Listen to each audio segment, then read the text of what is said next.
Okay, so well, I think as everyone else, like I just applied for this opportunity via my university, and I got in luckily, and they just I don't know sent a list of the finalists. My personal interest was like in the topic of the summer school because it was called like Entangled History of Ukraine within other subjects in the humanitarian field. I think it's one of the few programs for artes liberales that we actually get, because it is really like artistic and humanitarian humanities. We don't get a lot of opportunities abroad, so this thing, and especially because it's in the UK, and I've always wanted to go and to see. I decided there was a good chance. It felt like a really great opportunity. And as our university is not that big and is not that old as Warwick University, so I saw here really interesting courses that I would not have an opportunity to study in my home university. And it was really interesting to see the perspective of Great Britain on the history of Ukraine, how it's studied abroad, because like living in this bubble in Ukraine is great and we have our own narratives, but how people perceive Ukraine from the abroad and how this perspective looks like. It was really interesting to have this dialogue and collaboration.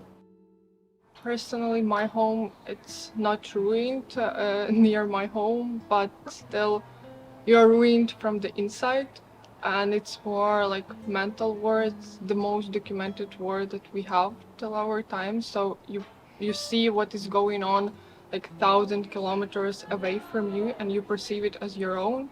When you gather with the people of my age, not for birthday, not celebrating party, but at the funerals, this is awful experience, and this is really hard mentally.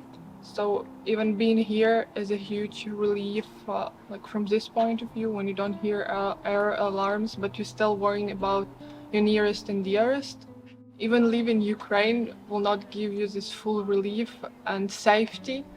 But you always want to go back home because there is no better place for you to live. That's why I'm Ukraine. I love freedom.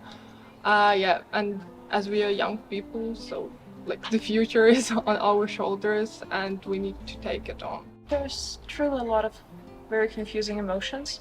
Like, on the one hand, you're obviously more relaxed and relieved that you're here, but there's also this like heightened anxiety that appears. But then you come here and you don't have the adrenaline, and like every plane, every siren-like sound suddenly becomes almost a trigger for a little surge of panic because it's so unexpected. It's a very interesting thing because before the war actually started, I was sure that I would want to go there, or go somewhere rather, and leave Ukraine because it's such a scary thing to think about. But then the war started and I was like, I'm never going. Yeah, staying in Ukraine is kind of a relief too. I was an exchange student as well last semester, and I didn't realize how much anxiety I'm going to feel for the people that are still in Ukraine. It's much easier kind of on the ground when you're very updated with the news and you know where everything happens. And now it's also very stressful. There have been night bombings and you wake up to the news of like some houses destroyed here and there, and it's hard, and we are very grateful for the opportunity to be here because it is even physically a relief. We don't have to wake up in the middle of the night and go to the bomb shelter in the basement of our university and stuff like that. It's a bit confusing. I don't think that the human psyche is kind of designed for that.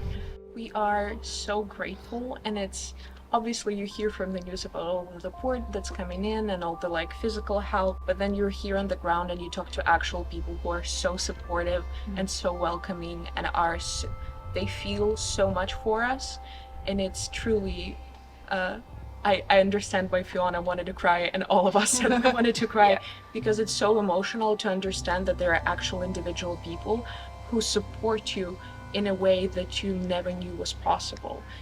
It feels like we have a lot of allies everywhere, and it's extremely heartwarming to see that all around us. I've never felt, so welcomed as here, and I think everyone feels like this. Yeah.